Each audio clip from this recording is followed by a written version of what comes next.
Hey folks, welcome back to Freepcast. I am Casey Eck, filling in for Rob Murray, and I'm joined by Joe Spear, a managing editor of the Mankato Free Press.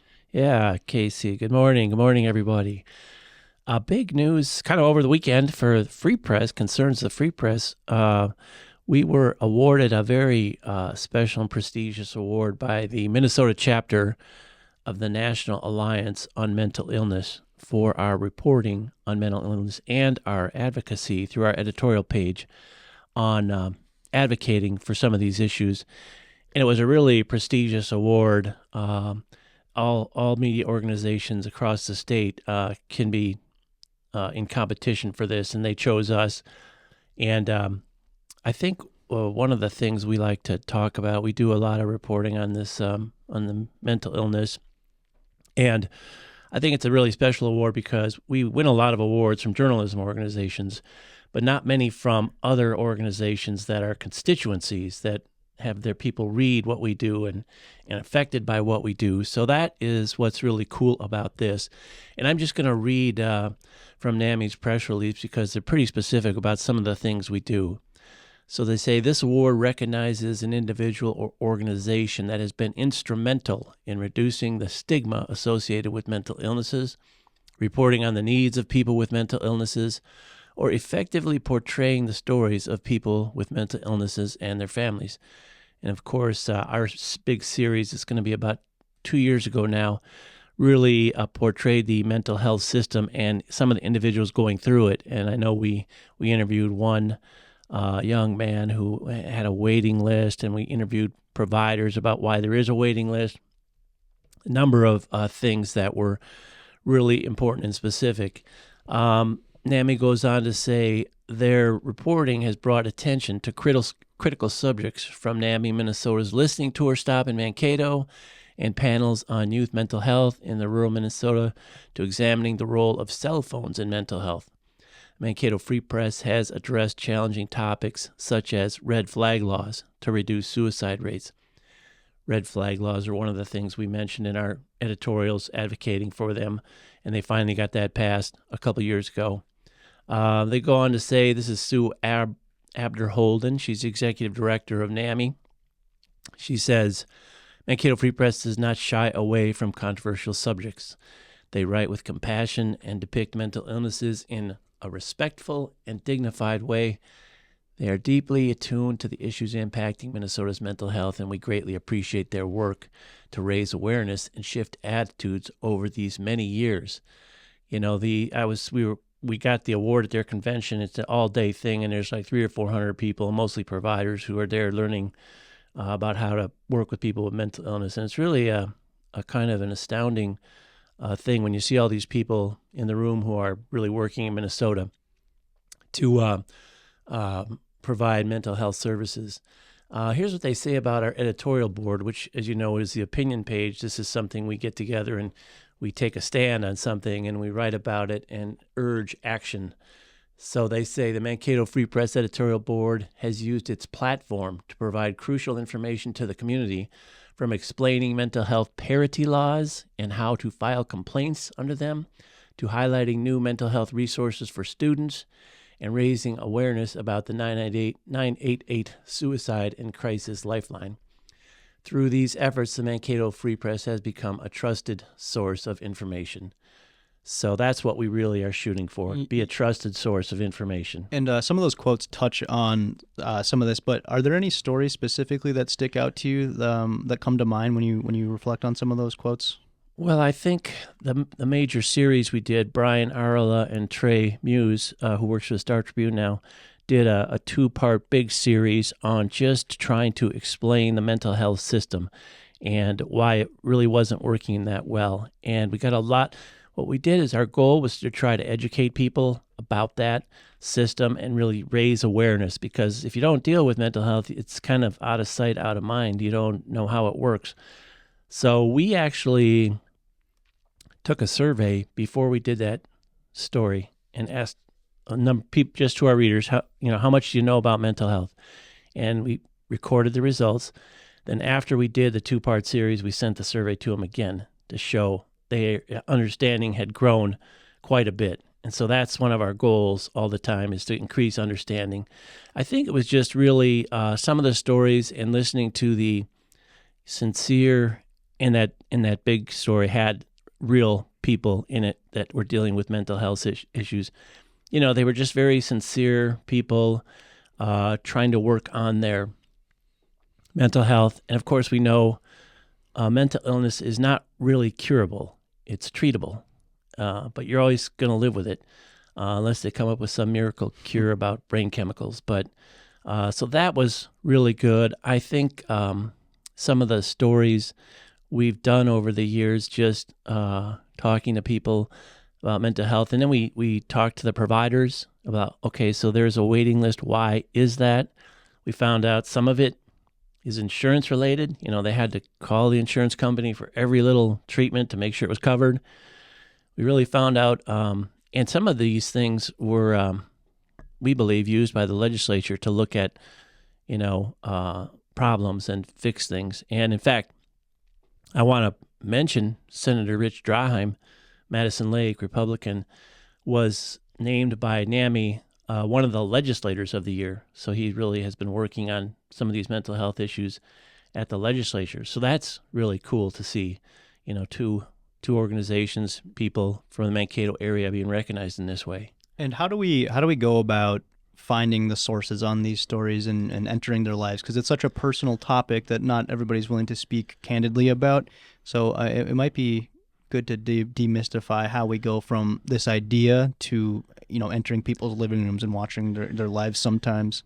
Yeah, it's a big challenge. So what you do is you have to work with providers and build their trust and say, look, we're doing this series of stories. This is how we're going to handle it. This is the goal. We want to get out there. We want to raise awareness of this issue and bring some solutions if there's problems. So the providers know, obviously, patients. And so you have them kind of approach the patients and say, hey, look, Free Press is wanting to do this series of stories, and we think it would be good. So you kind of use them as your advocate, and they kind of do the little sales pitch to the people. And then, of course, one of the goals of all of this reporting is, excuse me, with mental health reporting, we want to, number one, raise awareness. Number two, reduce the stigma, and that's a big one. That's what we talk to these folks about when they're going to give their personal stories. You're going to reduce the stigma, and you're going to help other people see it's okay to get help. Yeah, and I think when people hear that and view their lives in a larger context and think that they might have a ripple effect, I think a lot of people open up in that scenario. Absolutely. We're all in this together, and we're all telling stories that will be beneficial, that an educational and advocacy point of view. So we want to continue to do this. I know we've covered, for example, the new Center for Behavioral Health at MSU. That's up and going, great guns, going to not only train the students, but have patients and take patients. So there's going to be some more capacity there, and that's just a fantastic program, and the legislature funded that. Blue Cross Blue Shield supports it now, as do some other organizations. Just incredible to see how much support that has gotten. And so we're making progress. We're adding capacity. We're solving a problem. That's really cool. Yeah, definitely something to keep an eye on, and people can definitely expect more stories along this track. A lot of other news on the horizon. Absolutely. As well. Yeah, it's busy. Humane Society is in the news again. We had a big story today's paper. People will want to catch that. It's an in-depth story again about what the city of Mankato is doing, because they use the Humane Society for their impound operations. And with that going away, the city potentially, or delayed, the city was really looking for a solution. And we talked to the city, and we talked to John Brady, executive director, Humane Society, about what can be done and where things are at. And the Humane Society is working slowly to get their board back in place, to get some of the employees back in place, to open up on limited basis. But they've told the city they really can't handle the impound. The city used to, get the dogs in the impound and then hand them over to the Humane Society for adoption or whatever. Humane Society can't do that anymore. The city says we won't have a choice. If we continue to go on this way, we'll have to have euthanize animals after a certain amount of time in the pound, 5 days, 10 days. So that's of concern to a lot of people. North Mankato is in the same boat.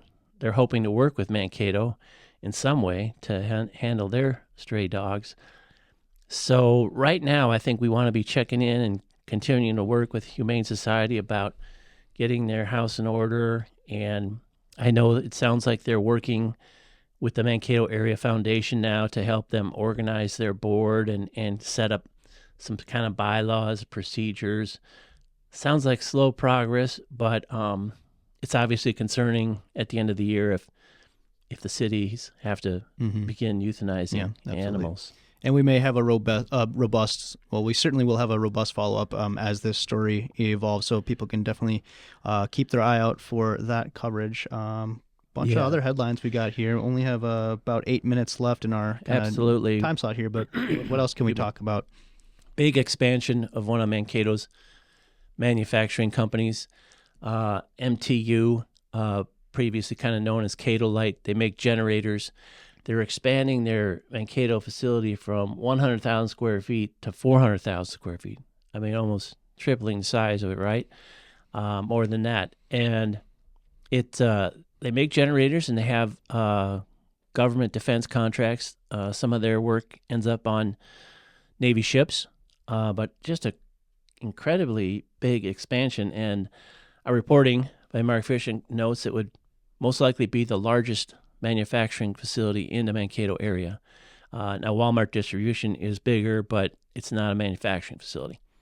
So that's really big news. And again, Mankato just seems to be adding, building, jobs, lots of progress. There's a couple, there was news about them extending Hoffman Road to a giant new housing subdivision that would have 100, 200 homes in it, two between Mankato and Eagle Lake. 2 others already in the works have a couple hundred homes. So there's got to be demand for these homes. That's builders wouldn't be building them. Yeah, so definitely. And it's kind of it's cool to see also the sort of pipeline we're developing with MSU and SEC, developing a lot of those trade departments and skill sets in their students, and then we have this pipeline of education straight to the job track with facilities like this, and then of course the trades with the new subdevelopment. It just seems like there's a new neighborhood every few months almost, and so we really are developing this sort of pipeline almost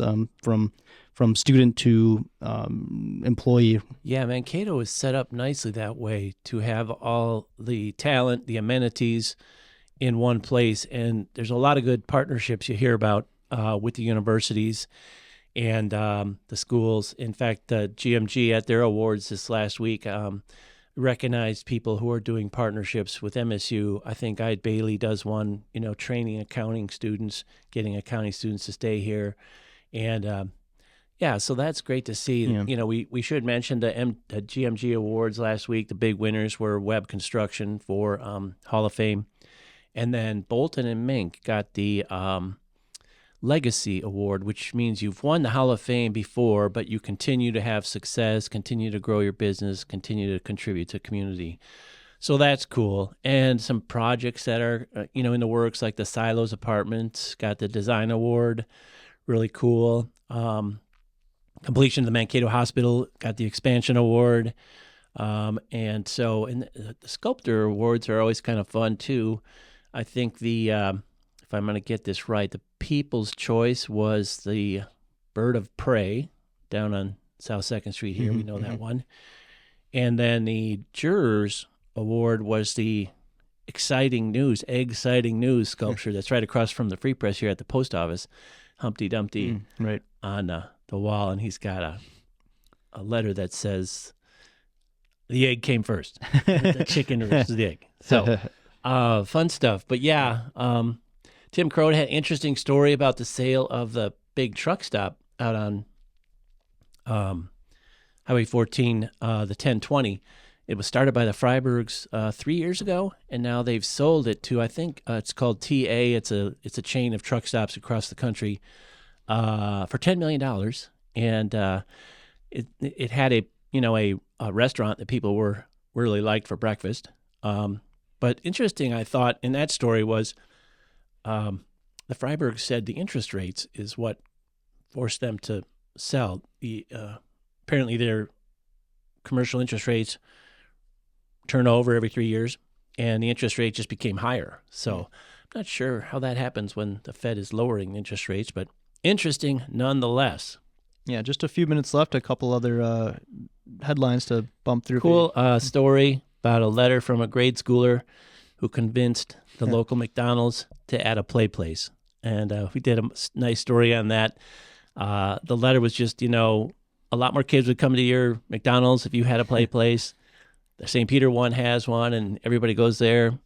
So the owners of the local McDonald's, Colleen, decided they go ahead with it, and they're going to build a play place in McDonald's, another claim to fame that we will have. Yep, and I've known. I actually worked for her back. It was my first job. Oh, okay. At least that wasn't a family business. So I've known Colleen a long time. I went to high school with her kids too. So it's funny to see these things kind of web together, and just another kind of quintessential small town story. But it ties into the business aspect. It ties into those feel good things that we've been sort of touching on lately. And so one of those fun stories to get behind.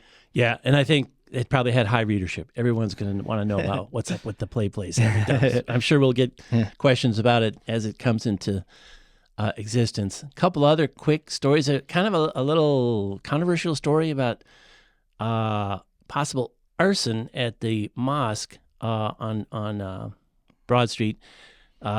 Security camera captured a person on a bicycle lighting something near the wall that has vines and leaves on it. It was hard to tell from the security camera, but the mosque leaders and the statewide organization, CARE, Council American Islamic Relations, sent out a press release saying this is very troubling. It's the 40th incident in Minnesota where a mosque has been damaged. We tried to confirm with police that same night, didn't hear back from them. The next morning, they confirmed it was somebody who was lighting bottle rockets. Yeah.